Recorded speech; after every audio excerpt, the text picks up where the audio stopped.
What is up, party people? Welcome to this week's episode of Saturdays and Seltzers. We are back from Memorial Day weekend. We took a little bit of a break last week. I'm going to say I think that this show was going to be quick. That being said, whenever I say that, we talk for hours. But hi, hello. If you are new here, I'm Kendra Middleton, and I am joined by my co-host, Haley, and our producer, Tyler. And I'm just now noticing that Tyler is in a Buffalo Wild Wings t-shirt with like a child on it. Hello? That's Barbie and that's a koala. What is the Barbie Koala Buffalo Wild Wings lore? I don't know. So this shirt is actually designed by, I think it's the guitarist or the bassist for Paramore. Oh, So yeah, that's shout kind out of him. rad. Shout out that guy. He's my Okay, new favorite. Like he releases shirts like every now and then, like very limited releases, and they're pretty pricey, but it's my like favorite kind of like stupid shirt. I like that.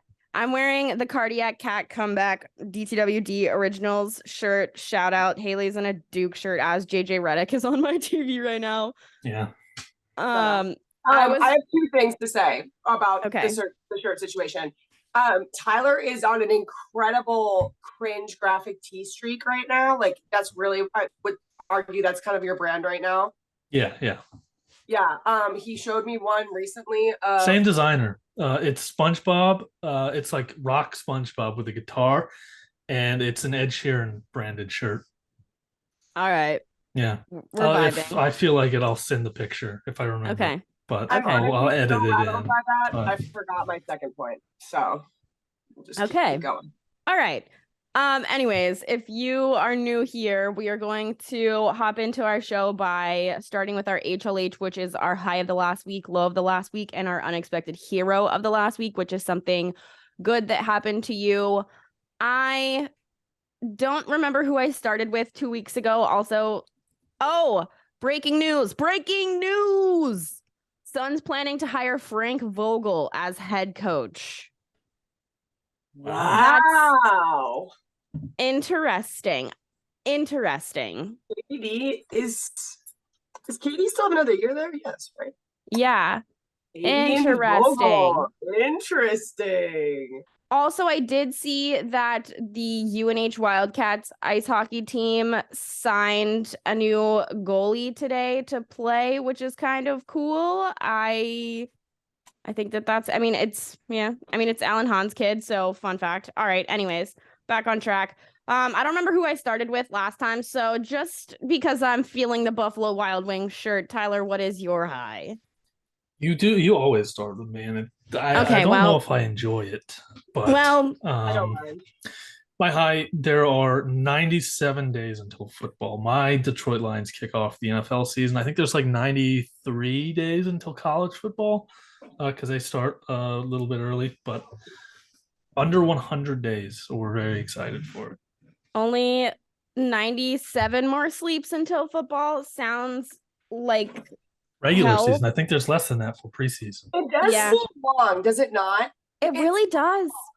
Because I think back to when we were in elementary school, like 3 months, right? The 100th day of school. That was like pretty late in the year. Bro, we're already halfway to Christmas, and that makes me want to vomit.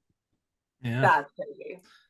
I hate that. The year's flying by. Yeah. And it's weird that we all have birthdays in the spring because it makes it like kind of all condensed and we have nothing else to like, just, I don't know. 100%. We did have back-to-back birthday months, which is kind of nuts. Yeah, we go March, April, May. Crazy. All right. Haley, what's your high? So my high is, we actually just talked about this before we started recording, but last night, we're filming this on Friday, so it was Thursday last night. I got to go to the New Balance track in Boston for the first time, actually. I'd never been there. Super impressed with the facility.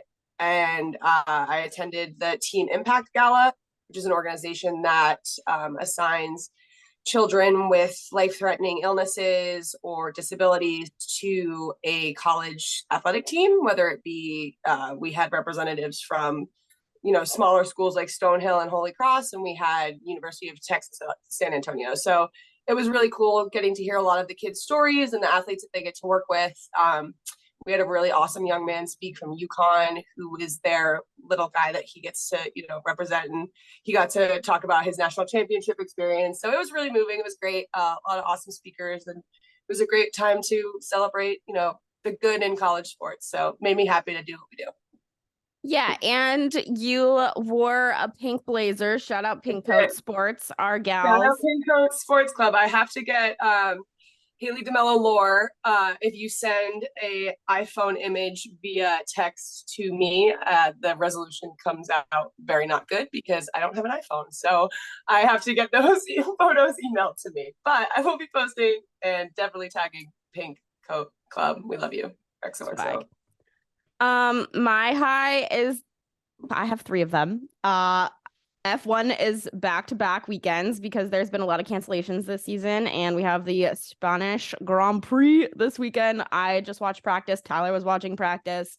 Tyler, do we have a favorite? I mean, I'm Team Ferrari.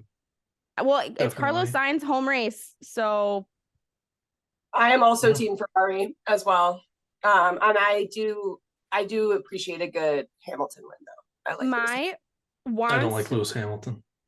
My wants for the Spanish Grand Prix, I would like to see Esti Bestie on the podium again.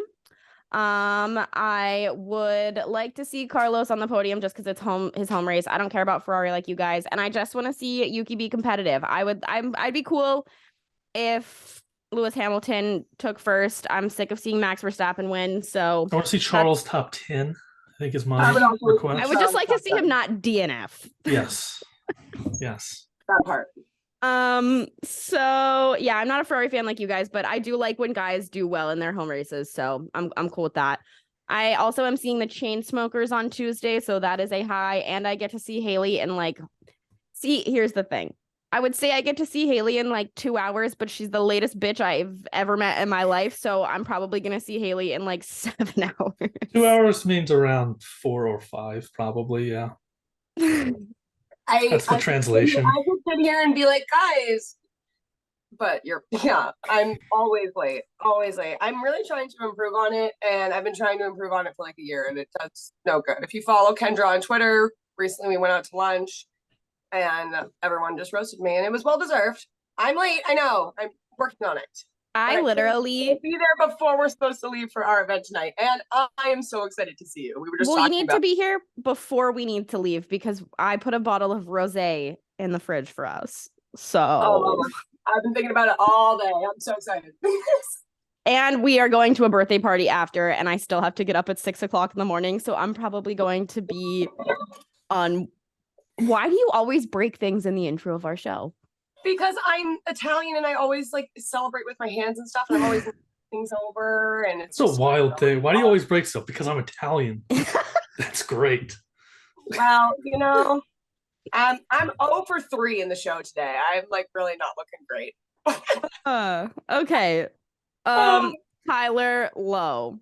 So it was originally my low was the Lions there's a mystery 5th player being investigated for gambling again, which we hate to see. But I got on the Zoom today, and I look so orange right now, and it's because I have a little situation going on. It's not jaundice, don't worry.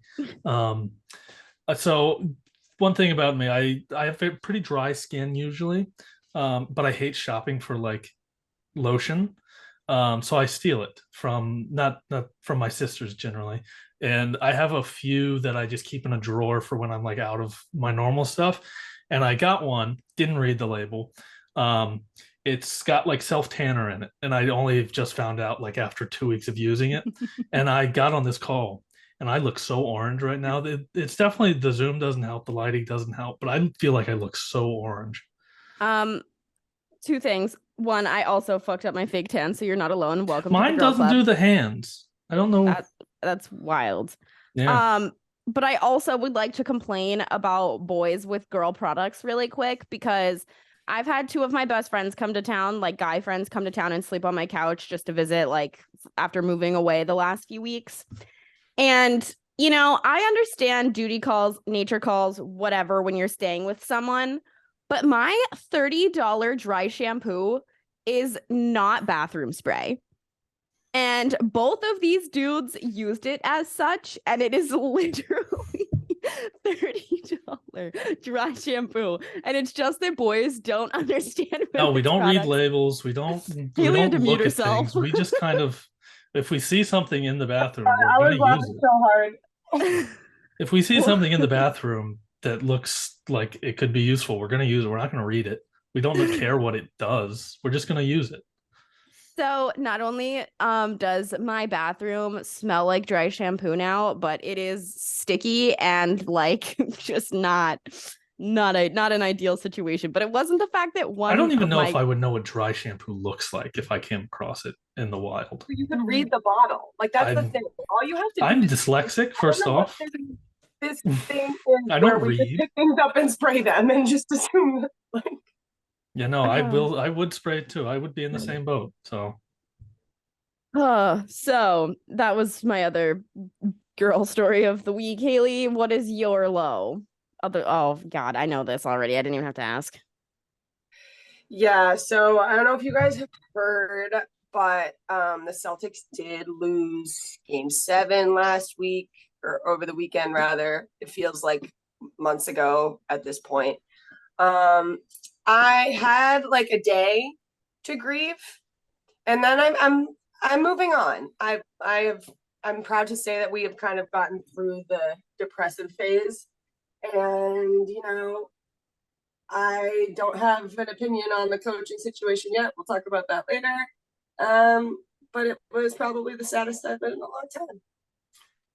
Can you give me so if you are a first time listener or a random listener, you don't like pop in for every show, there is this bar in Portsmouth that Haley and our friend Clara watch every Celtics game in the same seats in the bar.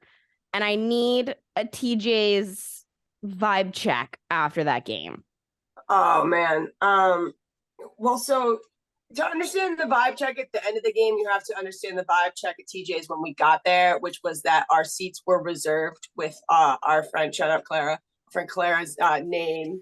We had like a couple of plaques that they had saved for us. Because every in time the VIP win, they do win. Yeah, not the VIP in TJ's. Yeah, kind of a big deal.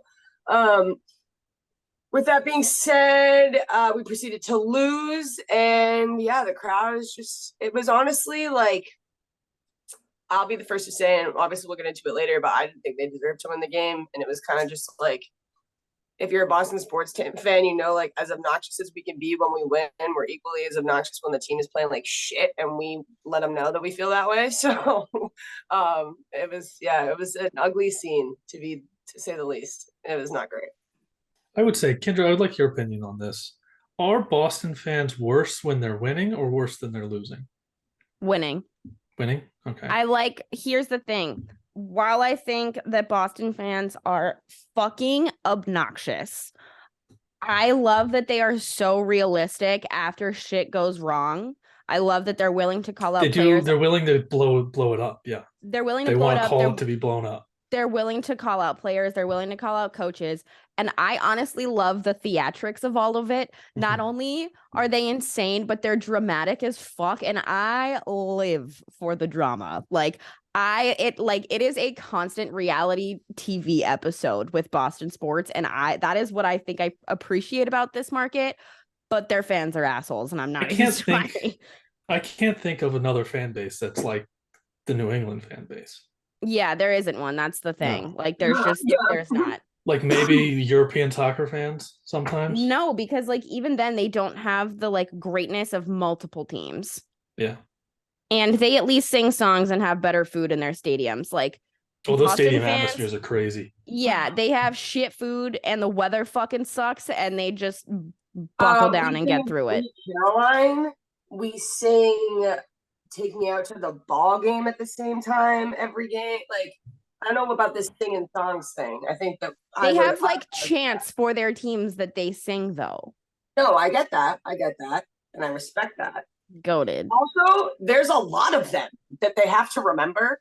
I remember when I first started watching the Premier League, I was like, "There's like 6 songs that it's like when we go to the Revs, and they have to like, yeah, true." But I don't know. I would say that we also sing sometimes, so can't say. When have you ever sang a song at Gillette, bitch, other than at a Revs game? Let me tell you, "Your Love" by The Outfield. Shout out Zolak. that became one of my favorite songs of all time because it is always played at Gillette Stadium, and they played it at the parade when they won the Super Bowl when I was in high school. So, All right, you got one song. I'll give you one song and one song only.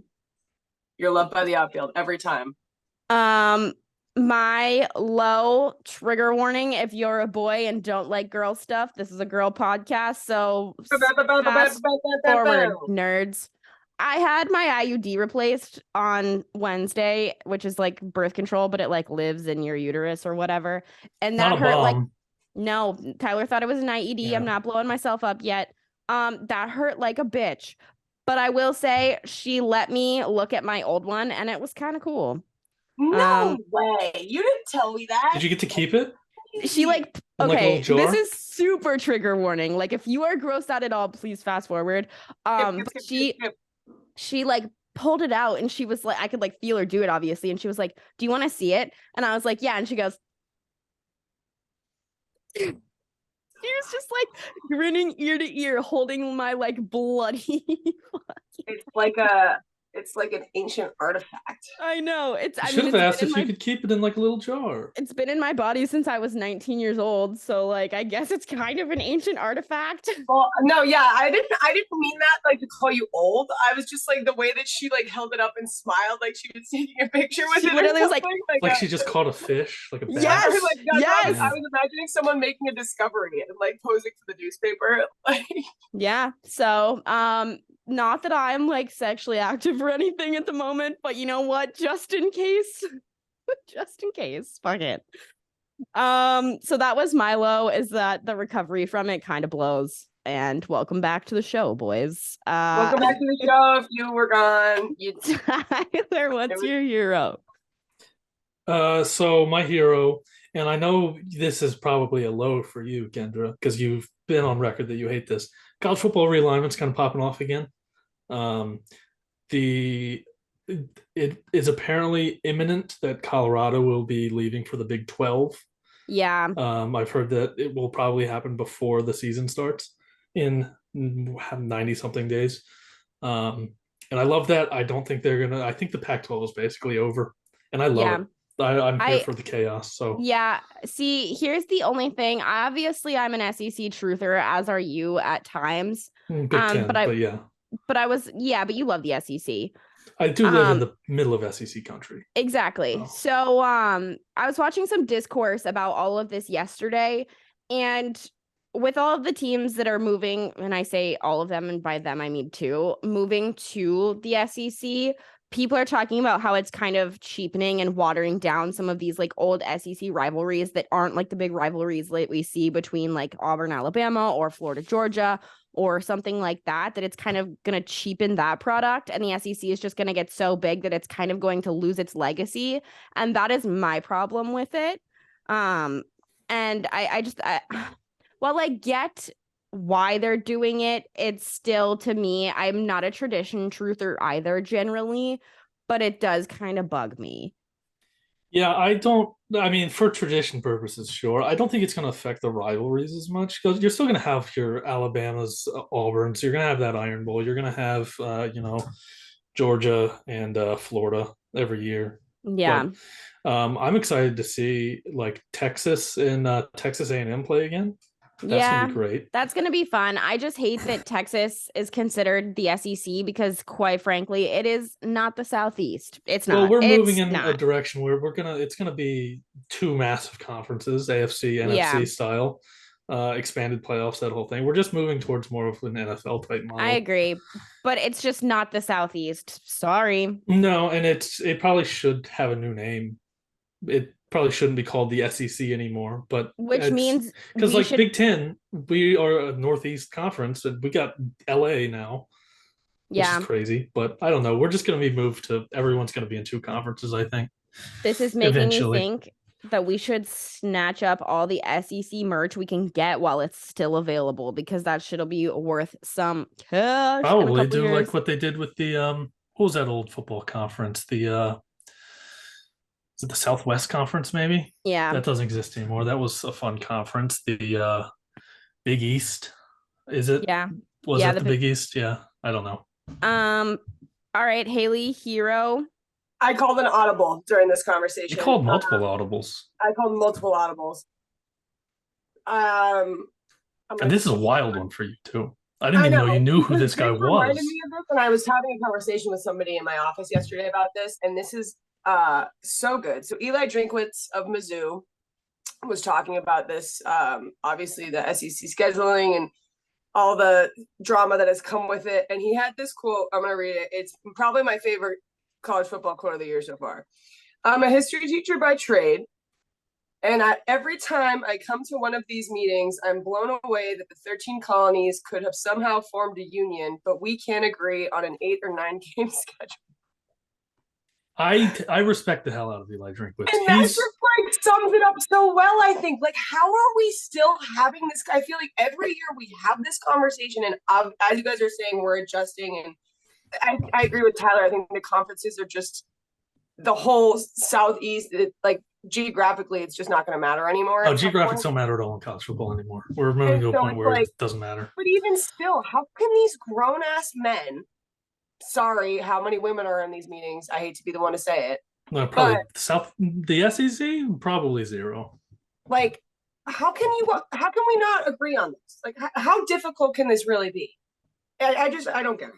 Teams are worried about bowl eligibility and whatnot, but it is weird. About the money. list, they needed like 8 teams to like approve of a 9-game conference schedule, and I think they only got like 5 of them.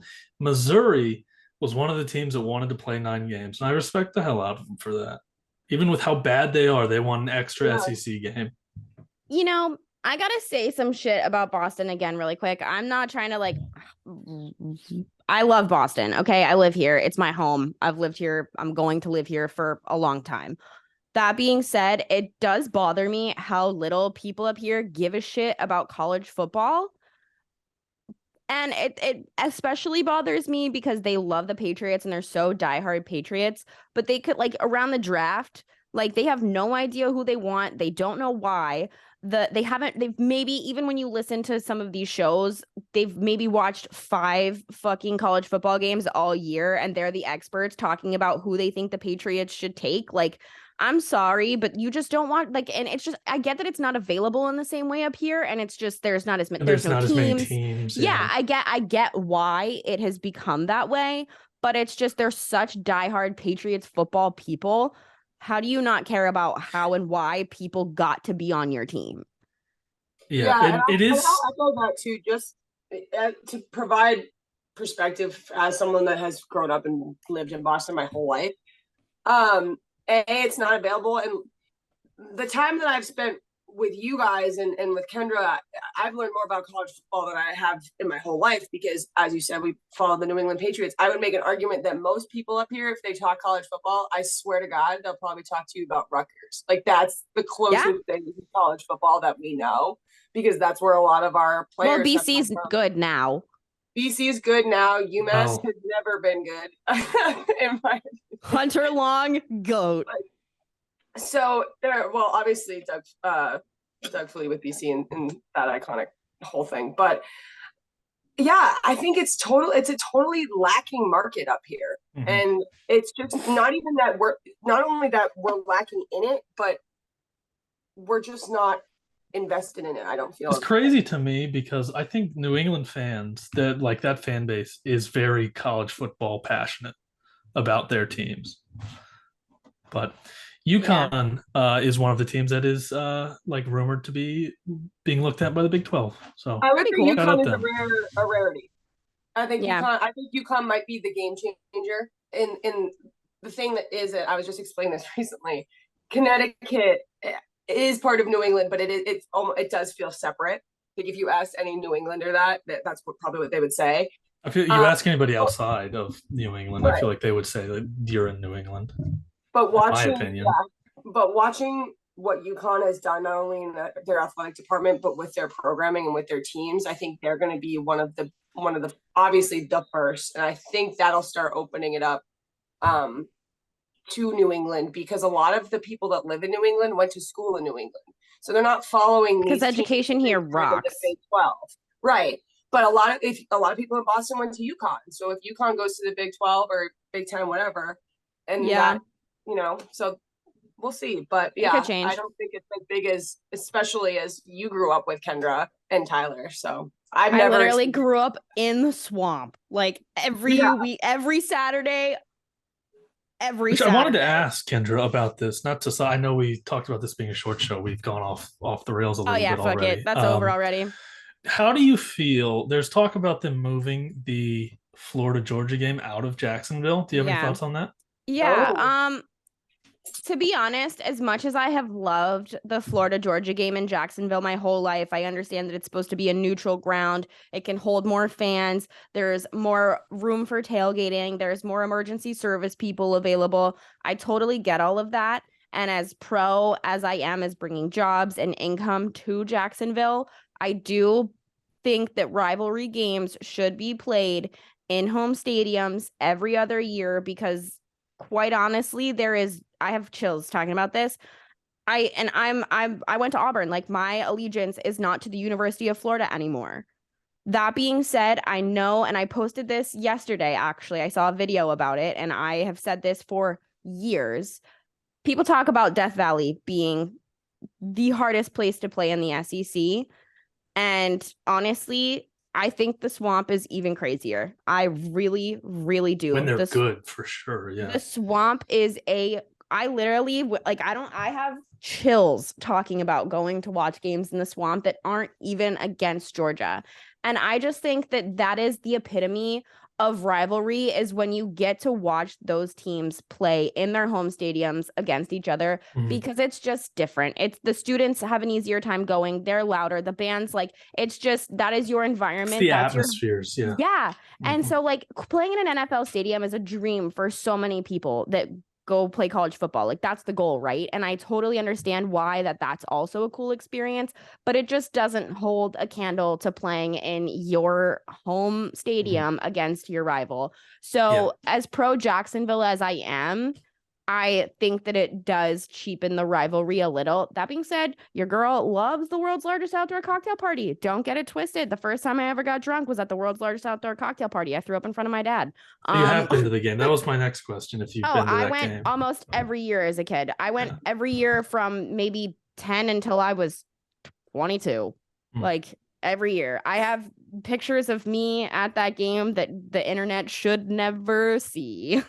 Yeah, I would love to go to that game one year, but I don't know if I'm going to make it because they're renovating this. Was it the Bank Stadium or whatever? TIA, whatever. They're renovating it, and then they're probably going to move it back. I think that's like 2025, 2026, and then I don't think it goes back to Jacksonville after that. I don't think so after either. They experience that home environment. I don't think it and it goes back. shouldn't. No, I don't think so either. But. Yeah. So quick college football rant. My hero is that Meg the Stallion is dating Romelu Lukaku, and I guess has been for a long time and nobody knew it. But I think that they are now the power couple of the fucking world. And that's all I have to say. Romelu Lukaku, soccer player? Soccer player. Yeah. Random. I saw that and was like, what? Like, I live. We love Megan Thee Stallion. She is a college educated. She's a badass. I love her. Yep. So the bulk of our show this week is actually going to be the PLL. The PLL season starts tomorrow in Albany. Get excited. That being said, this is Haley's first PLL season on this podcast. She has no team allegiance. Tyler, are you a Water Dogs fan? I'm a Water Dogs fan, yeah. I'm a big Bulldogs guy. There's no cat mascots as far as I know in the PLL. So I went with my second favorite animal, the Bulldog, the English Bulldog, to be exact. I'm a Chrome fan because they were the worst team in the league when I started watching the PLL, and so were the Jags. So I thought it was destiny, and that's why I chose to be a Chrome fan. And now they kind of rock, so it's sick, and so do the Jags. So you know what? Underdogs and shitty teams, we have our time, bitches. So that being said, Haley has decided to choose her team based off of uniforms, I think, question mark. Yeah, so we the PLL uniform drop came out recently this past week. So we were discussing before the show. I had to pick a team, pick an allegiance. As we're going to get into, they don't really have cities attached to them. So I was like, well, I'm going to pick based off which uniform I like best. So I think my allegiance is going to be, not knowing any of that lore, my answer is the chrome just because I'm living for this Miami Vice look, and I think it's a super sweet uniform. So I should have worn my chrome jersey. I'm so in. But I wore it on Saturday, so I can't wear it again for a hot second. But yeah, I like them for the most part. I think that they went a little bit more street style, which I appreciate. I will say I think that my favorites of all of them, I think the Canon stuff is really boring, like super boring. I get that they're red, white, and blue, but you can do so much more with that. I'm going to go with a D on these. Whip snakes, I feel like you can also do a lot more with them. Going to give them a D. Water dogs, C. Archers have kind of a boring logo, but really cool colors. I'm going to go with an A for them. I think that the orange jersey rocks. I like the arrows on the sides. I like that the logo's big. I like this rebrand for them. The Redwoods, A+. I love these Redwoods uniforms. I don't love those skid marks. I do. Why don't you like them? I just think it looks a little cheesy. I don't know. It just isn't my favorite thing in the world. I think it gives some texture to it. I like the print. Like the attempt at the texture, but yeah, because like I feel like a lot of the most boring ones don't have anything going on. I like that they're not just a solid color because their logo is a little bit boring. Because like if you were to wear them with like a plain pair of pants or a plain bottom, I think that it just would give more to the look. I like these a lot. Atlas C. Is it like, oh wait, shit, no, okay. Great color on the wait, Atlas. if you zoom, okay, I didn't notice this at first. If you zoom in on the Atlas blue jersey, there's texture like on the bottom. Wait, these are so much cooler than I originally thought. And the pants match. These are an A. These are an A. I love these. The pant print matches the bottom of the jerseys. That is so sick. Yeah, they're really nice. Dude, really why did the Cannons just like do nothing? Why did they give nothing? It's nothing. They went very red, white, and patriotic. Yeah. The Atlas ones might be my favorite ones now that Jackson is having a nightmare. Just because of that print, that is so cool. What do you have a picture of the Chaos's pants? Because the Chaos, I think, is my favorite jersey with that like random chaos texture. I love it. Yeah, they're just regular, I do like that. Red. The chrome, it's hard to have a shitty chrome look just because their colors are so cool, but on the white jerseys, the like rainbow around the sleeve is so fire. I think that wish we got to see the pants in this. I don't think we can see the pants. Yeah, you don't get to see the pants. I am hoping that there are pink pants. Yeah, let me look up a full image and send that to you. I like the Chaos red jerseys. That print Chaos red jerseys are so sick, I think. Yeah, I think they're easily my number one. They do have a cool logo, a cool texture. I like the shade of red. I do like the shade of red. And I like that they have the LC in the logo. I think that is... The LC in the logo is very cool. Fire. It feels very like European soccer that way. Yeah. I think that the Water Dogs, the Whip Snakes, and the Cannons are the real losers for me here. Mm-hmm. What is that texture on the side of the Whip Snakes? Is there texture on the side of it? Yeah, there's a little texture on the side. It looks like... see any. Oh, it's like a snake skin kind of thing. Yeah, but it's like just not even noticeable enough. I wish that it went down to the pants. I wish it were covering the whole jersey. That, or if it was like that pink red color, that would be sick. Mm-hmm. I will say the helmets really take the cake for me across the board here, I don't have the helmets up. They're holding them in some of the pictures. They're holding in some of the pictures. Or wearing them. I think the helmets are the coolest part about a lot of the team's new uniforms. Specifically the fact that the chrome dome is a thing now is fucking so sick. Those silver chrome helmets. I want to make one into a flower pot real bad. Who's wearing the chrome? Chrome? Oh, yeah, obviously. I just can't see a picture of it. Is it like Notre Dame chrome? I tweeted it. I can find it for you. They're so sweet. They're so sweet. Actually, I'll just I'm not a huge Notre Dame guy. Not gonna lie. These are the chrome dome. Oh, that's loud. That's not bad. That little pink stripe down the middle. The black one and the silver, and they're both chrome. Bro, that is the coldest, cleanest helmet I have ever seen in any sport. And I'm not saying that because I'm a fan. Truly, like the chrome dome with the pink in the fact that you have alternate helmets too that are black with the pink chrome. That is just I'm sweaty thinking about it. I'm not even gonna lie to you. I think it would be cool if the Chaos. I do like that they have the red chrome helmet, but I kind of wish that their black helmet had that like texture that's on the red jersey on it. Mm-hmm. It would have been cool if they could have figured that out. I feel like that might be tough to do on a helmet. Like, yeah, lacrosse helmets are kind of complex, and doing like a texture like that might just be a little bit too much on the helmet. The Atlas all white. I do like an all white helmet, but I do wish that there was a little bit more to it. And I like that the Woods have a green helmet. That's fire. The Archers are kind of giving Bengals. I will say, yeah, a little bit.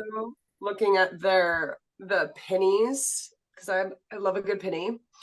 And they have the regular Canon logo on the penny, and it looks so much nicer than what they did on the jersey. I'm so confused. Yeah, I don't really the Cannons as a whole, which sucks because they're gonna inevitably be the Boston team, and they are the Boston team. I just wish that it's so boring. It's so boring, top to bottom, like all of it. I like the darker helmet. Is it like the navy? Like that one's fine. It's cool. But I mean, and I'm not even trying to shit on them at all. I don't get it.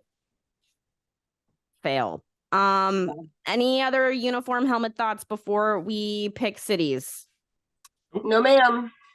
So the PLL announced that they are having teams now reside in cities. They are letting fans vote on where they want to see these teams be. So we decided that the bulk of our show this week is going to be us picking where we think that these teams should wind up, what cities fit them. Some of us got a little crazy for certain picks. So we'll start with Haley. We're going to start with the Chaos. And Haley, where do you think that the Chaos should be? Because we have the same choice, and I think it's the only place that makes sense. So it's funny because I will be coming from a strictly visual perspective. You have all the intel on how these teams actually play, what their fan bases are like. I'm going in completely blind. I put the Chaos in Las Vegas. They're giving me desert vibes with this scorpion uniform, and we just know Las Vegas is an amazing sports town, and I wouldn't be shocked if they would have a lacrosse team at their disposal. So I put them in Vegas. Yeah, I think Vegas makes sense. It is a scorpion on their logo. Obviously, desert. Them and the NLL Desert Dogs, I think, would be like a cool combo. Plus, obviously, Vegas is like a booming sports market at the moment, especially with them getting an MLB team approved to be moved. That's pretty rad. I don't think that you could choose anything but the desert for the Chaos somewhere. So, Tyler, that can... Yeah, I did go with. Yeah, I went with a desert. I went with desert a little further east, maybe. That would be southwest. Southwest? I don't know. I went with Albuquerque. The Albuquerque Chaos. That does sound cool. It sounds great. But Las Vegas Chaos is just the epitome of the city to me, and that's just kind of funny. It does fit in Las Vegas. I feel like realistically, probably it makes more sense. But Albuquerque is just so cool. They don't really have much representation. I feel like it'd be a good sports team to have. Knowing absolutely nothing about the game of lacrosse.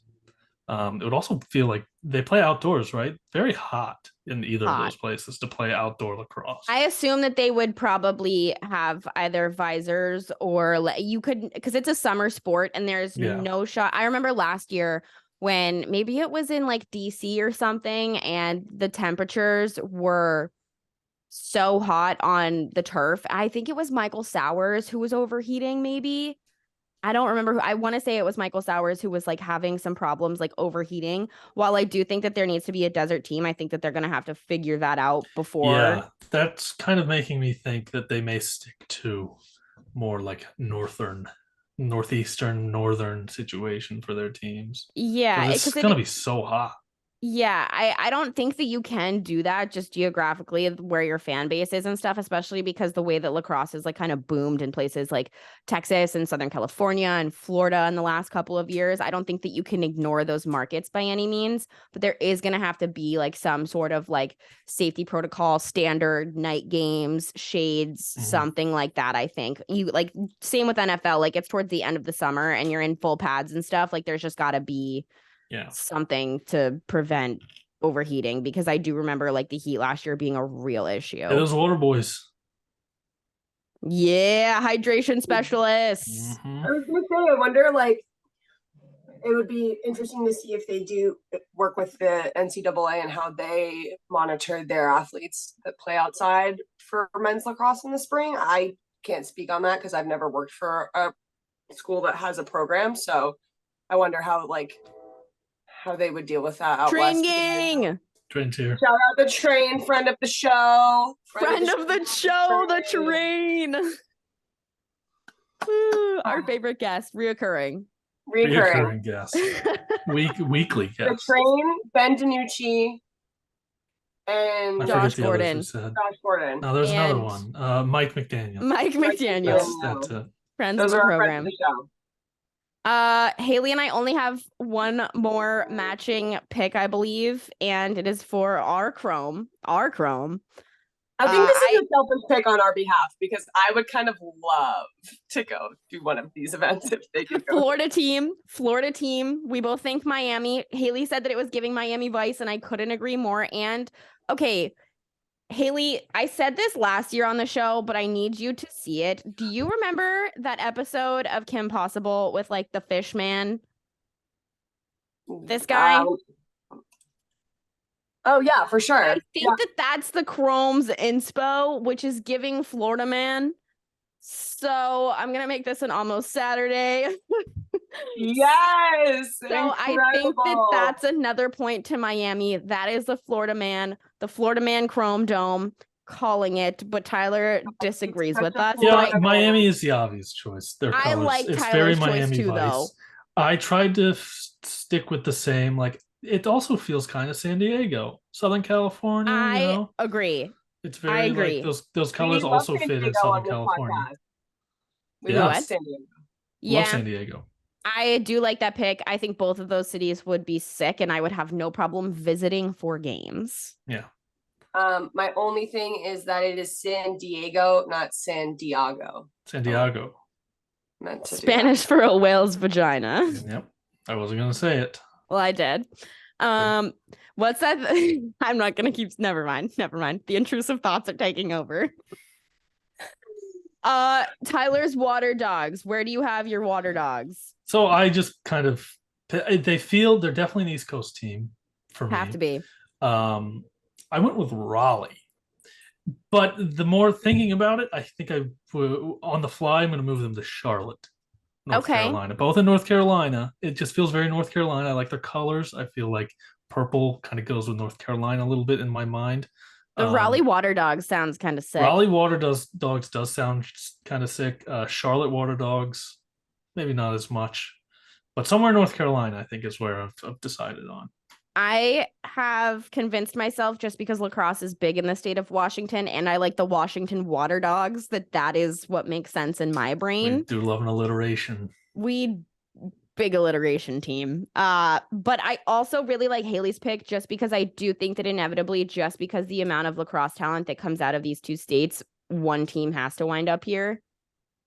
Yeah, I have to say exactly what you said, just from a collegiate level, the talent that comes out of the Maryland, Virginia area, even obviously now that we're seeing the sport just grow and expand, especially youth lacrosse in this area, I know is huge. I also just associate the color purple with you, Tyler, because you are a JMU alum and they are purple. Fair. So dogs. I went with Virginia, Maryland area. Not really in the like Maryland DMV area, but maybe Baltimore, but Indianapolis. We'll see. Now, Kendra, question: did you mean Washington State or Yes. Washington DC? Okay. Washington State. Okay. Yes. Because if it was DC, I was like, oh, we're all in the same kind of genre. I do think that they should be an East Coast team, but I know that a team is going to have to wind up in that Washington region, I think. inevitably. So that's why I did that, and alliteration gang. Love Whip snakes. I feel as though that could be anywhere, and we all have completely different opinions. We already did shout out San Diego. I think San Diego makes sense for the Whip Snakes, although I think they have to have a team in LA just because their office is in LA. So I just think like this is going to be their Southern California team, probably, in my opinion. Haley, where do you have Whip Snakes? For the same reasons that you had the Water Dogs, I had them in Seattle, just same exact reasoning as you. We're going to need something in that Pacific Northwest area, especially with, you look at some of the schools up there that are producing great lacrosse talent. It's on the border with Canada. I think there's just, I don't know, there's a lot of good potential there. So I put them in Seattle just because I can't really think of maybe Portland, Oregon, something Do we else. think that there will be a Canadian team? I hope so. I have a Canadian team on my Oh, list. okay. For you. I do. feel like they have to, but at the same time, I'm like, is that a travel situation that would be more difficult Yeah, potentially? I don't know. I don't think it's any more difficult than traveling from California to Virginia. But do they still have like vaccine mandates and stuff, is what I mean? I think they're a little bit easier on that now. I could be mistaken. I don't know my my law, but I Yeah. think it's easier now than it was 2 years ago. Where do you have the Whip Snakes, Tyler? I have the Whip Snakes. I kind of felt like their jerseys and their colors were kind of like Colorado-y Okay. in my eyes. So I got them in Denver, the Denver Okay. Whip Snakes. I like that. I think that Denver also Like a little good does like middle of the country situation, even though I Denver- guess it's closer to the west. But the reason I associate a team going to Denver, and I don't know this for sure, so only take this to face value. I feel as though lacrosse players give bro energy, like Brad Chad energy, and that means that they smoke weed, and Denver is pro weed, which is why I'm like, okay, lax bro, Denver, weed culture. it does make sense. I know a lot of people that played on the lacrosse team in my high school are now in Colorado. So Yeah. I have the Archers going somewhere else, but I think that they could even be like a cool Denver team because the Denver Archers sounds cool, and they have the same colors as the Broncos. Orange. All about that orange. We were talking about that before the pod. Might call an audible. Yeah, that's a great audible. Atlas, Haley, where do you have them? So I was just looking at this. I have them in Texas. I think you have to have a team in Texas, obviously, just population wise and lacrosse wise. With it being one of the higher population states, there's going to be more lacrosse players coming out of that area. So I think that that's a fan market that they're going to obviously need to tap into. Looking at their fan data, they have the NLL team in Fort Worth, which I was surprised by, which makes me think maybe they would go for a bigger city like Dallas or San Antonio. Their jerseys are very San Antonio rodeo vibes, so I could see that easily. Also, I wanted to note that they're giving me Longhorn Restaurant. Okay. Yeah. It is a Longhorn skull in their logo. Same thinking, just before you get into yours, Kendra. I also went Texas. I went Austin specifically just for the alliteration. Here's my thing. I know that there's gonna have to be a New York team. I just don't want there to be a New York team. So many lacrosse players are from Long Island. The PLL does so much stuff in Albany. I am calling an audible here and going the Albany Atlas instead of Atlanta just because I did like the way that sounds. So I'm going Albany because I think we need New York. There's obviously going to be New York representation. The PLL loves Albany. They have opening weekend there, training camp weekend there. Like I think that makes sense. I'm going Albany Atlas, especially because there's also the Long Island option, but I think that this makes more sense. What was the historical team that played in New York, that was based out of New York? Historically, do you know? I don't remember. I don't know. I feel like we could probably use the Google machine. I wonder. We're going to talk about it with this next one as we talk about the Cannons, but I wonder when they do the fan vote if they're going to take that into account. The Cannons we all have going to Boston. Like that's basically it's such a perfect fit. Right. Yeah. The colors, everything. Yep. I think that they would probably have some rioters, even that aren't Cannons fans, if they didn't wind up in Boston. And lacrosse is huge in New England. I don't know if you've had that Yes. experience, Kendra, but I have found growing up here that it is probably one of the more popular sports. Dude, when we were in college, the UNH lacrosse team was sick. Yeah, really incredible. Now, do you think they would go Boston specifically, or do you think they would go New England? No, I think you have to do. Cannons. I think you have to do the Boston Cannons. I think so Boston too, Cannons. especially if the whole concept of the initiative is city based. You're gonna have to pick Boston for sure. So Haley and I went with the obvious sort of choices with the Redwoods, but Tyler didn't, so I'm picking him first. So yeah, this is my Canadian team. I went with Vancouver. They kind of are. I feel like there's redwoods in the area. I don't know. I've been to California once and the West Coast once in my life. Vancouver feels like redwood fits the name, but I don't know. I wanted a Canadian team, and redwoods seemed like the most obvious choice for me. Haley just has California in the notes, but I feel like you would have to pick a city if you're making Tyler pick a city. Yeah, so they definitely have to have a California team. Obviously, the LA home base is a great point. I'm sure there's a lot of, I would imagine there's more venue opportunities in Southern California than Northern California.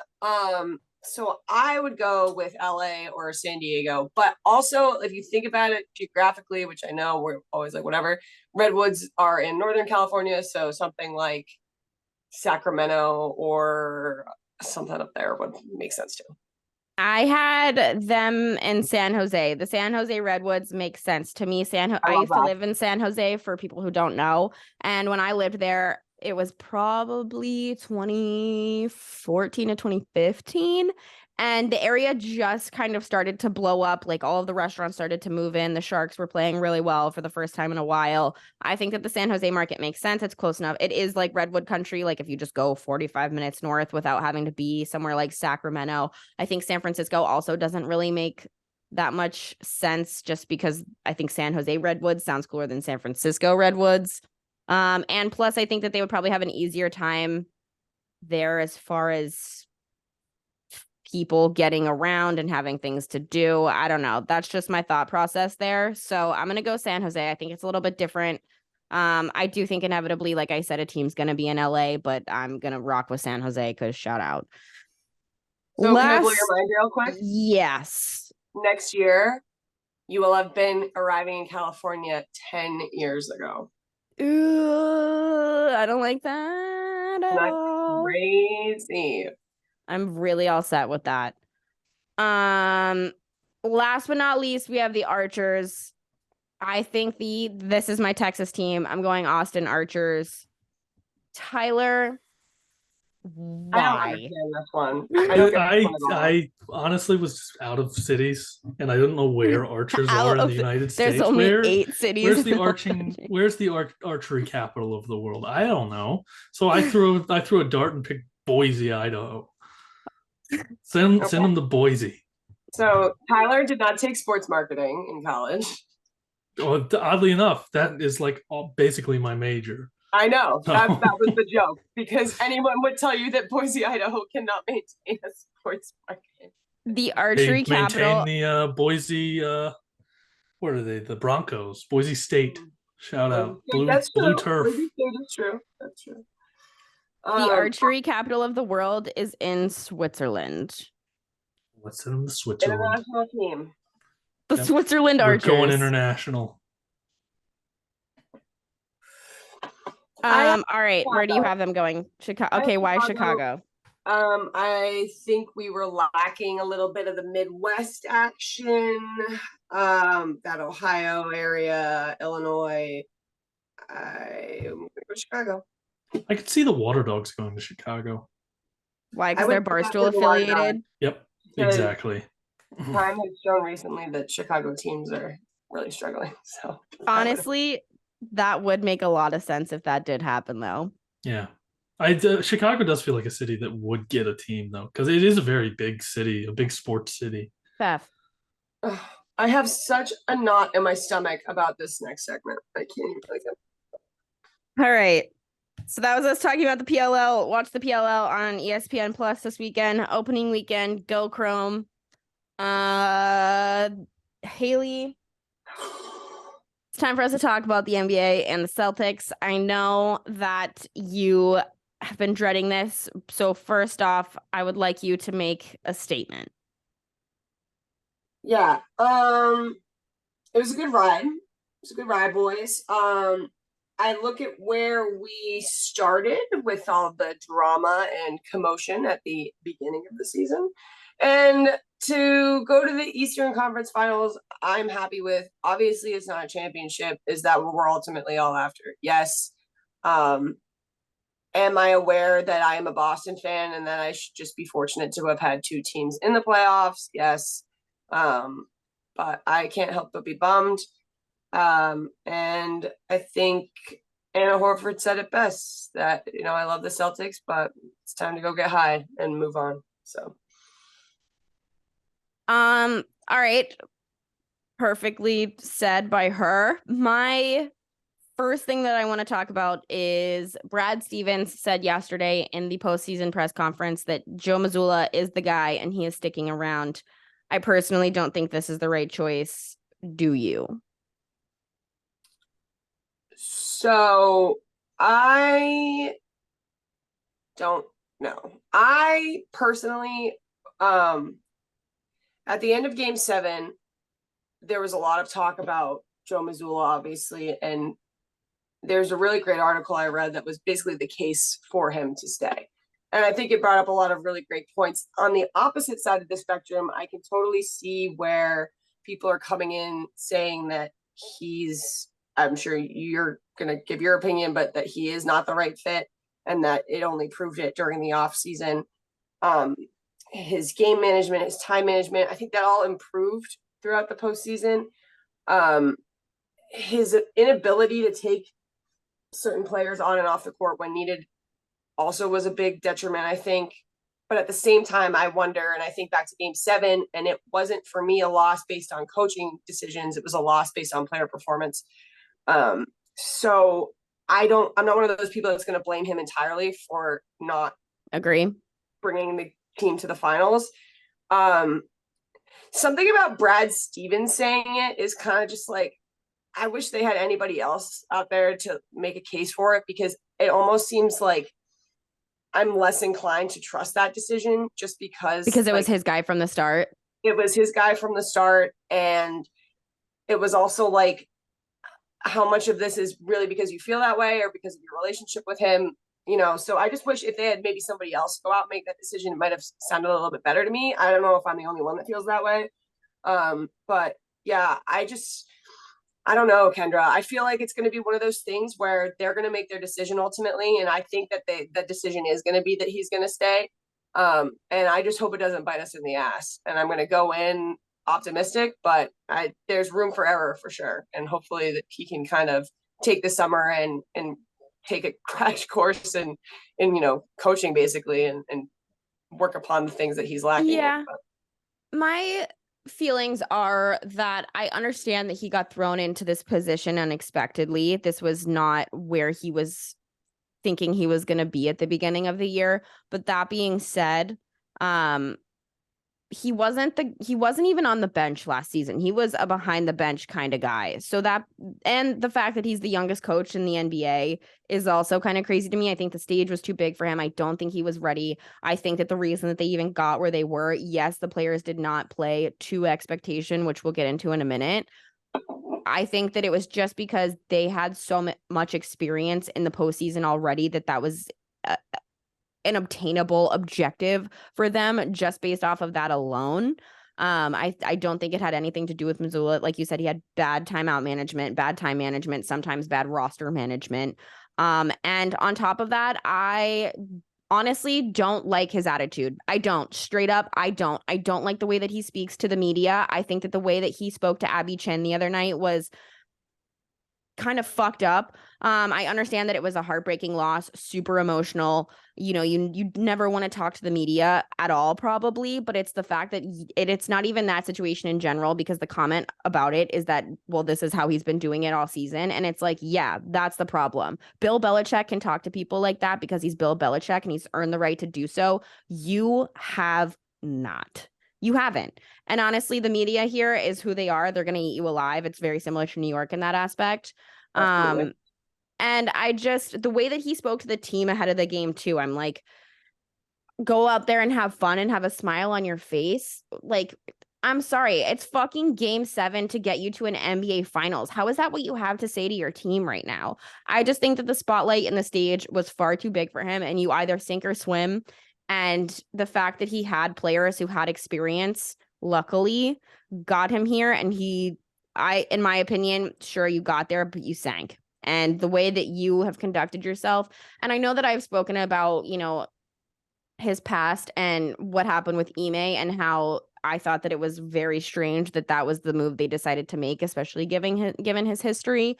It's an attitude problem for me, and I understand that, you have to talk to the media straight up. It's part of your job. I'm sorry if you don't like it. I know things get emotional. I know as a fan, losses are emotional. I've been a Jacksonville Jaguars fan for fucking 27 years. But part of your job is talking to the media, and as much as you want them to treat you like a human, they're doing their job the same way that you are. Don't make other people's lives harder or, Abby Chin uncomfortable or whoever when you think you're Bill Belichick and you're not. Yeah, at the end of the day, listen, like, it would be hypocritical of me to also not condemn that kind of behavior when one of our first jokes that we ever made together on this podcast was, and one of the things that united us as friends was the whole Cam Newton situation when he talked about women not being able to talk about routes. And not only do we kind of have to stand up for ourselves, we have to stand up for other women in the field. And it's just, regardless of gender, obviously, like you said, media is something that is just part of sports. It's part of something that you deal with. You've given 1.5 million sideline interviews, and I'm sure half the time people aren't really super excited to talk to you if they're losing. But at the same time, that doesn't give you any kind of, allowance to be an asshole or to just be disrespectful. There's just no room for that. And especially with women in this field, like I just have zero tolerance for it. So I was really disappointed to see that, quite honestly. And yeah, I would be hypocritical to give him an excuse and not Cam. So it's not a good look. If it were the first time he had spoken to the media that way after a loss like that, fine, I'll allow it. But it is the fact that he has done it all season long. I do not appreciate how he speaks to the media. I don't. And I know that that's a homer take probably, but that's just, I think it's an across the board opinion. Next question. Do you think that they should keep Brown and Tatum together, even though they're going to be probably around a $600 million duo that hasn't won a championship? Yeah, so that's a tough sell, right? Like, yeah, I think hypothetically, you ask any Boston fan, yes, you want to keep them together. In my opinion, they are one of the best duos in the NBA at the moment. And not only that, but easily one of the best that we've had in the organization since the Big Three. In a way, I think it's important to maintain that level of, when you have a duo like the two of them, I think they're so rare to find in the league in the sense that they understand each other, they get along, and they better each other in basketball. And I think sometimes with the way that players are moved around so frequently and the relationships are ever changing and these deals that are coming up with, sneaker companies and all this backstage drama that is so prevalent in the NBA more than most other sports, I would argue. I would like to see them invest in it. With that being said, obviously it's a huge monetary ask.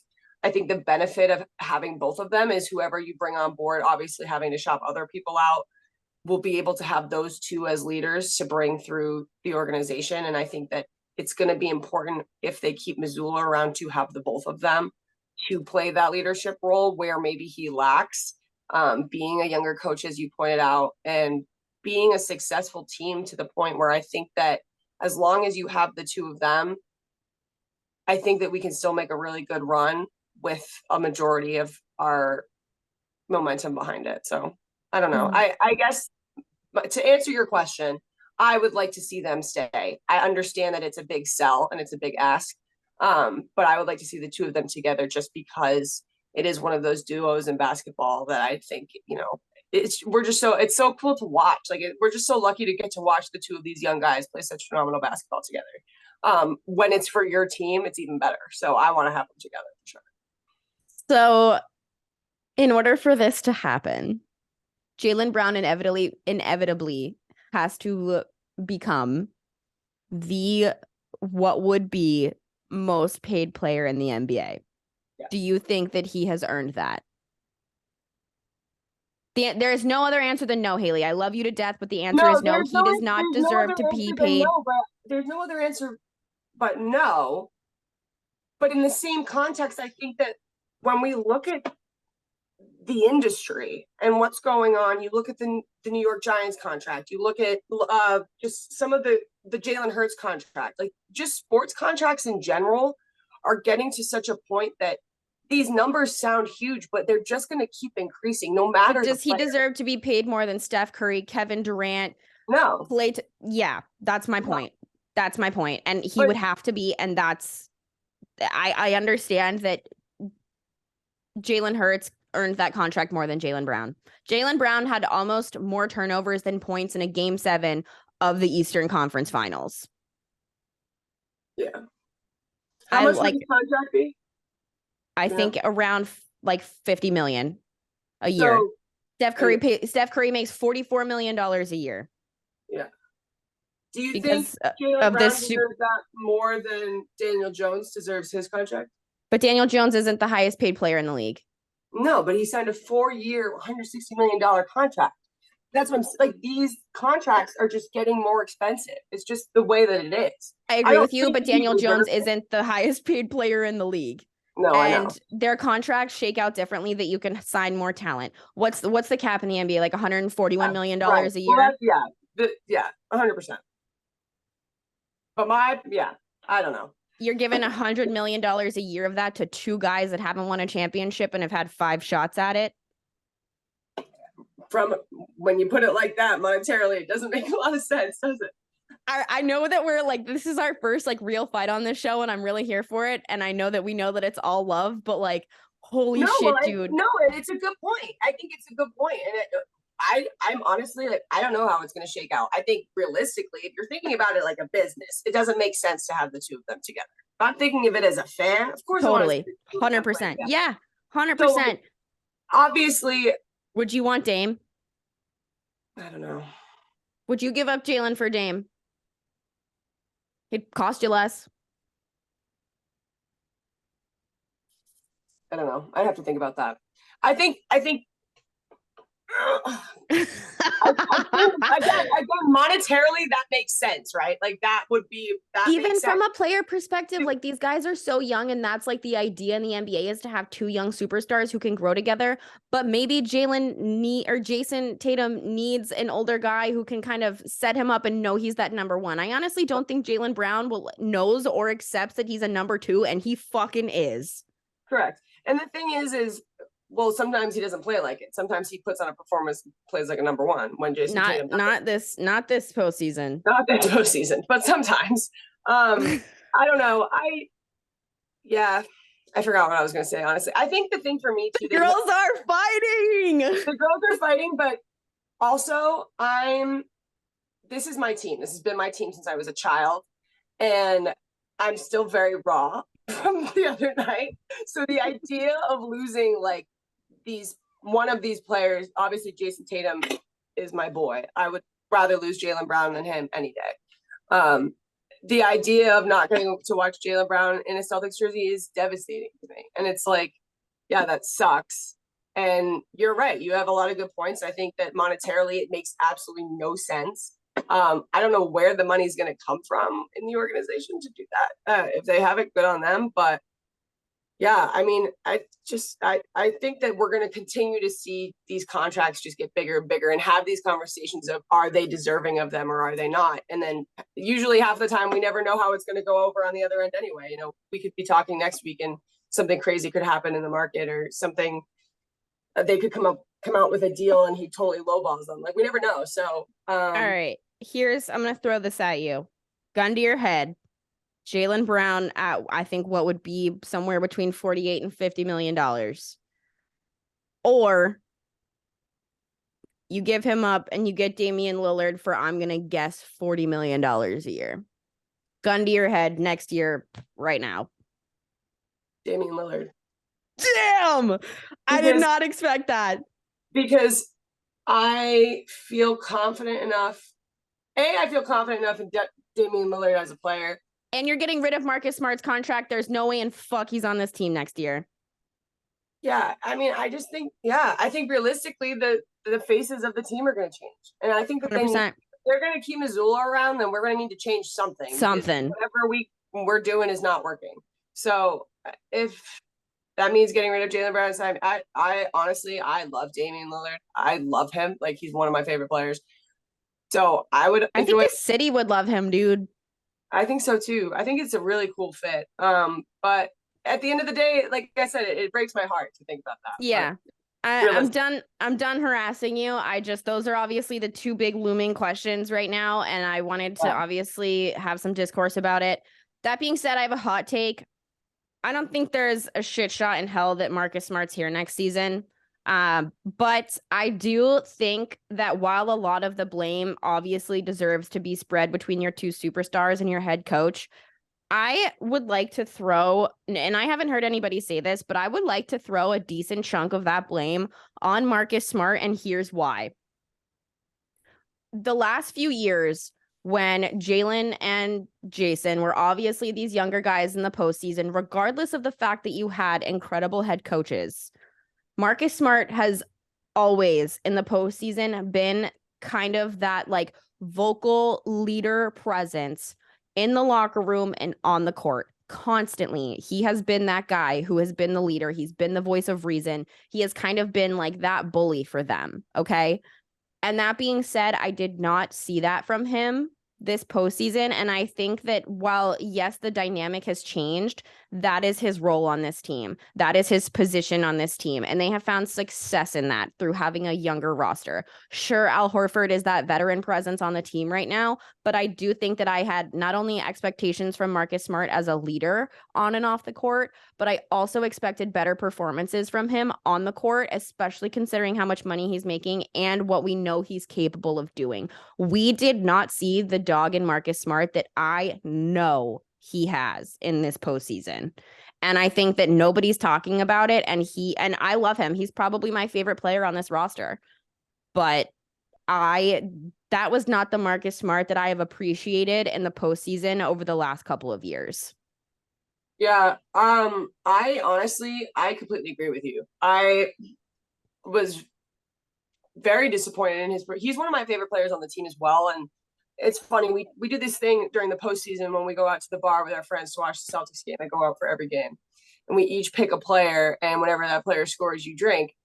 And I remember thinking to myself the other night, like, whoever picks Marcus never really has a lot going on, because I have been super disappointed in him as well. I think his theatrics and his flopping, and he's so quick to get angry. Like, it's just something has changed in him, and I don't really know what it is.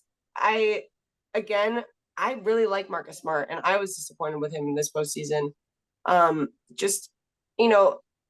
That's all fine and good, but score points on the other end of it. And it's just like, he really wasn't doing anything for me.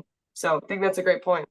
Even just like the aspect of I remember watching videos pregame last postseason of him like hyping people the fuck up in the locker room like he was going to war, dude. And like and that's such like a clickbaity internet thing that like if that was what was going on, we'd know about it. We would know about it, you know. And even off the court or on the court, like he's usually like that guy hyping people up, you know, whatever. Like I did not see the Marcus Smart that I've come to love in the last few years. And while I do think the majority of the blame obviously needs to be on your two superstars and your head coach, I think that there's a little bit of that to spread everywhere. But I think that schmear belongs a little heavier on him than a couple other people. Yep. Last question before I let you bury this season. None of us have the Heat winning, and I don't think anybody in the world does other than Heat fans. But same question I asked you about the Bruins. Do you think that you feel better or look better or worse if the Heat win a title? I think Denver looks worse if they don't beat the Heat. Ooh, I like that. I have to say, and this is very like, I feel very much like I'm outing myself here. This offseason, Jimmy Butler has really grown on me. As a player and as a person, I think a lot of the media coverage he has gotten throughout his career has molded this image of him in my mind that I'm realizing now is not necessarily accurate. So honestly, like I'm rooting for the guy. I think and I want Denver to win. Don't get me wrong. I don't want to see Tyler Hero win an NBA championship. Like I just can't do that right now. But I will say that one big takeaway for me this postseason is I really like Jimmy Butler. And I love Jimmy Butler. I'm rooting for the Heat. Give him his flowers, for sure. That being said, I don't want them to win, and I think the Nuggets will win. And if the Nuggets don't win, then embarrassing. That's really yeah. I'm gonna spoil our end segment here. Our predictions are all Nuggets in 5. All 3 of us have Nuggets in 5. That being said, I'm riding with the Heat. Jimmy Butler is the funniest motherfucker alive. He is funny. So funny. I have been watching so many social clips of him. The one of him opening his like voice memo DMs the other day was so good. I love his story too. You know, the fact that he was like couch surfing as a kid and now is just him like really crazy. And I love Nikola Jokic, but I think that his time is coming. I think that he's probably going to be the GOAT by the time it's said and done. I think his time is coming. Jimmy Butler has a little bit less of that. And I think that if anybody, you know, deserves a ring, I'd love to see him win one just because I do think that he rocks my socks. But we all have Nuggets in 5. So I don't have a ton to say about this series. I think that it's just going to be Nuggets domination. I'm sure you guys feel the same thing. So I'm just going to talk about our last little thing here. I have never, I think in my 27 years of being an insane sports fan, have I seen what happened with Adam Silver yesterday. He came out and said that he's assessed the Ja Morant situation, but won't address it until after the finals. While I think that this situation is not funny because gun control is not funny and gang violence or what have you, I don't know what it is. I don't know if it is. I'm not saying that just as a correlation. I think that guns in this country are obviously a huge issue, but the tweets were funny as fuck, man. The tweets were so good. I saw one that was like, this is like when your mom says, I'm going to whoop your ass when company leaves. That's fucking funny. I'm sorry. That's funny as fuck. I stand by NBA Twitter is some of the funniest shit I've ever seen in my life. NBA Twitter is funny. It is really funny. And the thing is like, I completely agree. It's an unfortunate situation, but some of the whole situation, some of these memes have just been like laugh out loud funny. I sent you guys a video earlier of just like, I think that it's a good, I don't know. Adam Silver kind of gives me the ick. I'm going to be honest, but I like him. I like him too, but something about him physically is just like very off-putting. Oh, he's definitely he looks like a Disney villain, but I think he looks like a raven.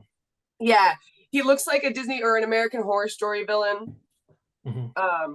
I think he's the best commissioner in sports, though. I would agree with that, and I think that this is a good call because it doesn't take anything away from the finals, and I think that we should. I agree with you. I just don't know if I would have made a statement. That being said, it makes me feel as though it's going to be something absolutely egregious. I would also imagine there's a lot of pressure on him to make a statement. Yes. What I think is fair, and I don't know if you guys have an opinion, I'm between 25 and 30 games is what I think is fair, just because it's a second warning. That being said, I believe that just because as much of a problem as I think it is, and like I just said, it's a second issue of the same problem. He didn't do anything illegal. That we know of, hasn't hurt anybody else. That is just as much as I think that gun violence in this country is a problem and weapons in general are an issue. He didn't do anything illegal and nobody was hurt. And I think that a fair second slap on the wrist, and it's not a slap on the wrist, is somewhere in that 20 to 30 game range. Yeah. think that's realistic. And I think the thing is I get the sense that because they gave him a warning, it's going to be pretty no nonsense at this point. Like, we gave you, there's going to be repercussions for your Some actions. people want a year. Yeah, I mean, I don't know. I can't think of any precedent in basketball, really. There's no other situation that's ever happened like this. And that's the thing with the birth of social media and having these guys online all the time, and Tyler touched on with his the gambling situation. It's just, and we talked about earlier, the contract situation. Sports is ever growing and ever changing. So it's just, I honestly don't know what's going to happen because I've never seen anything like this before. So it'll be interesting to see. I think he is deserving of some kind of punishment. I agree with you that he did not hurt anybody, which obviously is great and good, but I don't know. And it's a bummer because I was really rooting for this Grizzlies team at the beginning of the year. Me too. Him and Dylan Brooks, it's becoming a situation where it's like they're no longer I'm not really rooting for them anymore. Same. The biggest, I was a big Ja Morant fan. I have one of his jerseys, but what kind of turned me off the most, other than the fact that gun violence is a big issue, is that we're pro women here. That is no secret. Do what you want with yourself, with your body. If you're someone who wants to make money profiting off of your body, go for it. That being said, the girl who was giving him a private dance in that strip club that he flashed his gun at on camera came out and said that he has not apologized to her or the club or the other young women working in that club. Yeah. And that to me is a character flaw, and that I'm Ja Morant, I don't care, and I'm not sorry, which is why I think we have potentially seen a second incident here. Mm-hmm. And I just don't understand why, if you're not allowed to have guns in strip clubs at all, and you flash a gun at a young woman that is working, that's an issue for me, especially without an apology. Definitely. And it doesn't show any growth. No. Any learning. And that's the whole point. Or remorse. Warning, so no remorse. If you're not going to learn your lesson, then I don't know what you're expecting here. We can only give leniency for so long until behavior becomes repeated. Or somebody gets hurt. Exactly. And I don't want to be here having this on purpose or on accident. How often do we hear of accidental, my kid or what have you? Too often. Yeah. 100%. That was our serious segment of the week. It is done. Moving into some NHL stuff. Obviously, game 1 hasn't happened yet. It is tomorrow or the day that this show is going to come out. Not a ton to say. Obviously, I think the biggest thing to watch here is the goalie matchup. I appreciate that Vegas is getting some, good contribution from their depth. Couple things of note. Matthew Tkachuk during the Eastern Conference Finals scored or assisted on all of the winning goals in each of Florida's wins. I know we hate him. He's playing incredible hockey. That's an insane stat. If he's involved on the ice in a chance that can end a game, he's going to do it. I think that that's huge. Goaltending is what I've said this all year. I've said this for as long as I can remember. Good goaltending is what gets you through the stretch of the season. These goalies are awesome. I think that's going to be awesome. This is such a good goalie matchup. I'm so excited about this goalie matchup. That's going to loot for a good goalie. Yes, that's going to be the difference here for me. That being said, we are both Hockey East alumni, kind of. We both worked for the hockey team at UNH, so I'm counting myself honorarily. That being said, I count you. Jack Eichel, BU. Brandon Montour, UMass Amherst. Casey Fitzgerald, BC. Jonathan Quick, UMass Amherst. Dude, shout out Amherst team. Shout out Hockey East. We love Hockey East hockey. We love seeing people succeed from the Hockey East in the NHL. Another cool thing, neither of these teams have ever won a Stanley Cup. The fact that that's inevitable is fucking fun for somebody. I know that we hate Matthew Tkachuk. Florida hockey is awesome. Vegas hockey is awesome. The fact that it's warm climates, it's not a popular hockey. This is fucking awesome. And, people can say it's bad for the sport of hockey because they're not as big of markets. They're not hockey towns. Shut up, disrespectfully. Shut the fuck up. This is awesome. This is grow the game. Okay. Fuck off. Yes. Definitely. Absolutely. I am actually really excited for this. Obviously, I want to see. If I have to watch Matthew Tkachuk hold up the Stanley Cup, I think I'll literally have an aneurysm. But with that being said, I'm really excited for this series. The whole postseason, we have jokingly said, come out of the closet as Vegas apologists. I honestly would be happy with either of these teams winning. Me too. Obviously, I'd be more happy with the Golden Knights winning, but I as don't you care. pointed out, I think it's an awesome, not only goalie matchup, but defensive matchup. It's going to be But some Bruce really Cassidy. hard. I know it's going to be some really hard hitting hockey. I think it's going to be really exciting. I just want to see fights and physicality. Too. I'm excited for Florida hockey. I'm excited for Florida hockey fans. I feel very much about Florida hockey the same way I do for Dallas hockey. I think it would be great and grow the game. That's the whole point. So I'm expecting a super physical series, which is what I'm excited about. I think that this is going to be a gritty matchup. There's going to be some fights. I'm here for this. I have Panthers in 7, and you guys have the same pick. Yeah, so wow, words are hard. Tyler and I have Knights in 6. I'm going Knights in 6 just for my own sanity. Again, I would prefer Vegas to win. I honestly would love it for Florida if they win too. But I think the Knights have looked really impressive in this postseason. I think they've absolutely dominated, and I think that they have been able to show that they are more than just the hype, which I think is great. And I'm really riding with them. So I have them in 6. I think Florida's going to put up a great fight. With that being said, I agree it's going to be a very physical, dominant series, but I feel confident in Vegas' ability to win at home. So I have them in 6. All right.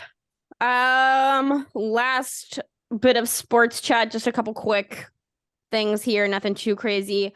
I wanted to talk that Brandon McManus got signed by the Jaguars last week and Riley Patterson was traded to Detroit. I'm going to toot my own horn a little bit here for a second. I saw that originally the news was that Riley Patterson was cut, and I tagged Tyler in the tweet and I said, Detroit Lion. And like 3 hours later, it came out that he was traded to Detroit before all of this went down. And I would just like to say that I'm kind of a motherfucking genius. Yep. Good work. Good work, Paul. We do have a little bit of a kicker problem in Detroit, and I know it's early, but he's also not doing so well right now.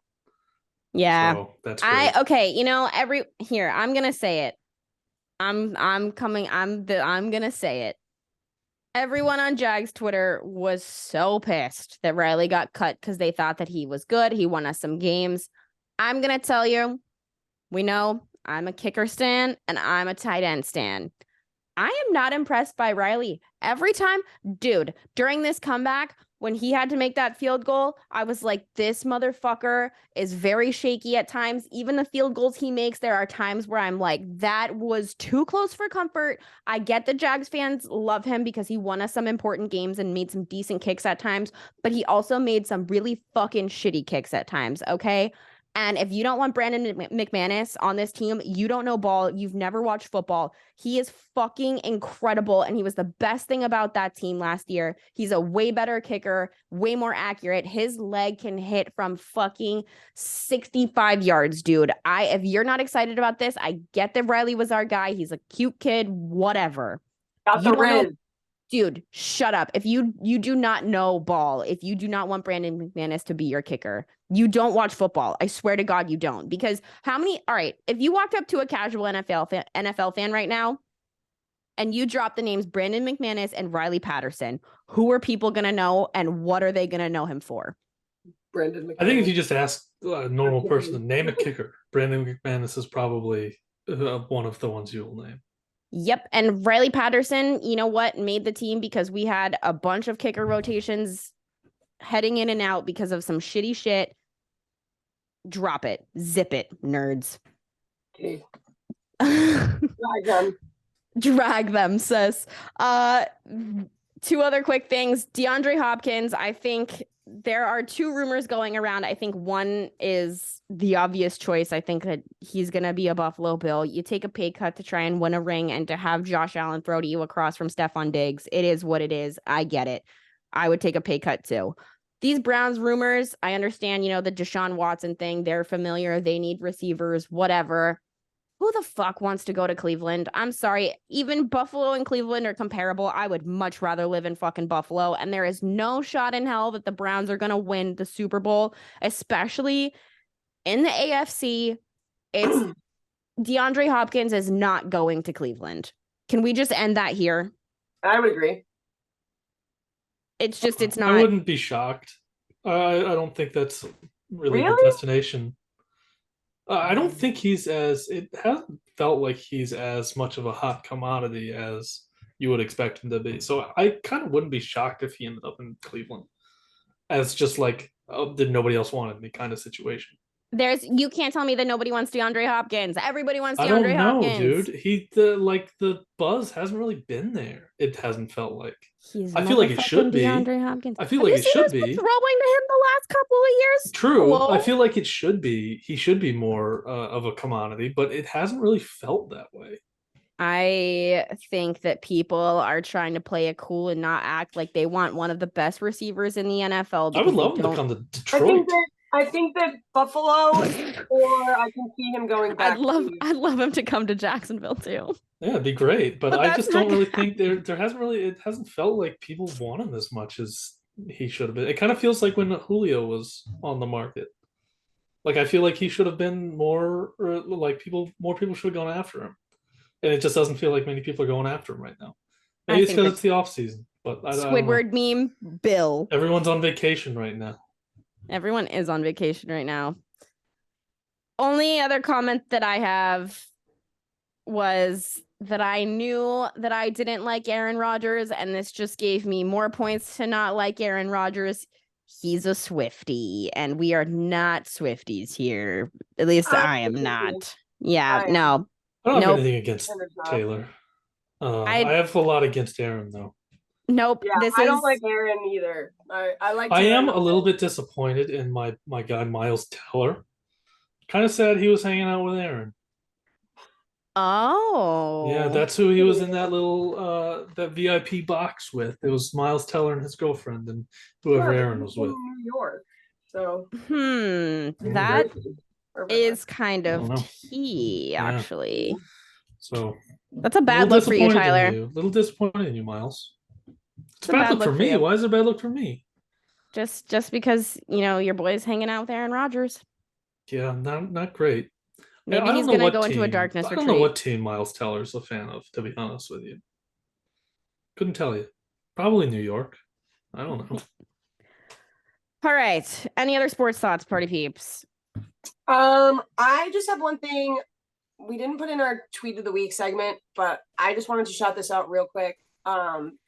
Little women sports, blah.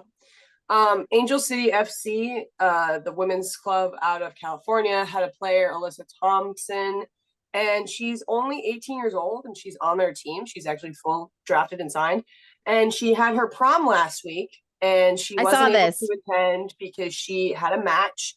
So the entire organization threw prom for her at their game, and it was really awesome. And I if you haven't seen it, look it up. It's on Twitter. I'm sure you can find a video of it on TikTok. It's really sweet, really cute. Just a great way to celebrate her. Yeah, it was awesome. I thought it was awesome. I forgot to fill out my tea party, but I do have one. I'm gonna go back to the Red Bull or the F1 thing really quick. Last week, Checo's car DNF'd. And it had to be pulled off the track over the track. And it was the first time everyone had gotten to see the bottom of the Red Bull car, which means you best believe that people are going to start engineering their car to match this fucking spaceship of a car that Red Bull has put together this year. So that's my tea party, was that the internet went fucking wild because of this. Seeing the bottom of the Red Bull car was just something that I was not expecting to get in Monaco. I'm glad that I did. I think it's going to shake the sport up. Well, I can't wait for all the internet sleuths to monetize that, because I know they're spending more than they should on that car. They got punished for it earlier this season. Yeah, they're still doing it. They have to be. I know that you have Max Verstappen and Checo, who they're two of the best drivers ever, but that car is a fucking spaceship, dude. Like, that's just wild. Stick to drinks. Dude, that clip went crazy and people could not tell that we were kidding, and it was awesome. Yep. Well, it's a Honda engine. Well, no shit, Sherlock. Oh shit! You think Red it's just Bull a actually case of made Red that? Bull that's Yeah. like giving it wings? Red Bull gives you No. wings. Yeah, actually, they're just powered by Red Bull and nothing else. Yeah, Instead it's of just gasoline, instead of it's gasoline, just straight up Red Bull in the tank. And maybe they are focused on drinks. Maybe they are focused on drinks. All right. I would also Before we like to shout out the real quick. I'm on ESPN watching women's softball coverage, and some of these women. Did you just see that guy with that huge plate of chips? Shout out that guy. I wanted to talk about how my favorite thing about softball. Look at these people eating corn. This is just great. My favorite thing. This is my closing thought before I read our horoscopes. That'll close us out. My favorite thing about watching college softball is that I fucking love that these girls play in a full beat. Full beat, earrings in, jewelry on. I'm like, you better work, hair done, like full beat. It's so good. Like that, I love whenever people talk shit about girls playing sports and makeup, I'm like, shut the fuck up, bitch. Look good. Like, play good. These boys do their hair, have their barber come to their house before their games. They have their shoes and whatever. Let the bitches bitch. Team. We love it. All right. That being said, I'm going to bitch my bitch really quick because it is time for your astrology thought segment of the week where I read Tyler's horoscope. Tyler, well, this is our horoscope. It says, when the check comes, Tyler pressures everyone to play credit card roulette.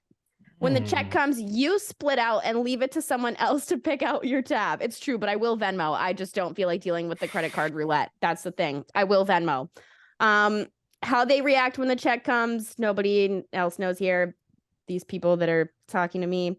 So, blah, blah, blah. Tyler says you prefer to be non-judgmental. You want a gift of conversation right now. And our relationship is a house. And that we should... It says that we should focus on the process of our house's construction right now, and that I should compliment you on something besides your physical beauty. Tyler, I like your shirt. That's physical. I feel like that's physical beauty. Oh, is it physical? Yeah. I like that you're the low-key funniest person on this show, not on purpose. Thanks. Read the one I sent you last night. That one. That one was much better. Our horoscope yesterday, and it said, highly compatible. We were highly compatible yesterday. You and Kendra Middleton are a sleigh with tired flying reindeer and no driver, hurling through the snowy night. SLAY, and I was like, sleigh. Hurtling through the snowy night with no driver. Well, I'm Rudolph, bitch, so we don't need no Santa Claus. I thought we were the sleigh. It's because we both the sleigh? Yeah, we are the sleigh. I don't know what that means. Well, the moon is you know what? Slay. I don't know. I don't believe it. Well, you know what, Tyler? Oh, well, we're reindeer or sleighs or something. No, we're sleighs. Slay. Okay, any closing thoughts? No. Haley? I don't think so. I think I'm good. I hope everybody has a good week. If you're Don't forget to like and subscribe. Don't forget to like and subscribe. Hit that notification bell button so you get notified every single time we post a video. Also, if you're a woman in sport, we appreciate you and you're badass, and keep at it because it's Motivation Monday coming at you. Motivation Monday coming at you live. All right. Love you guys. Keep on sipping, y'all. We'll see you next week. Bye, friends.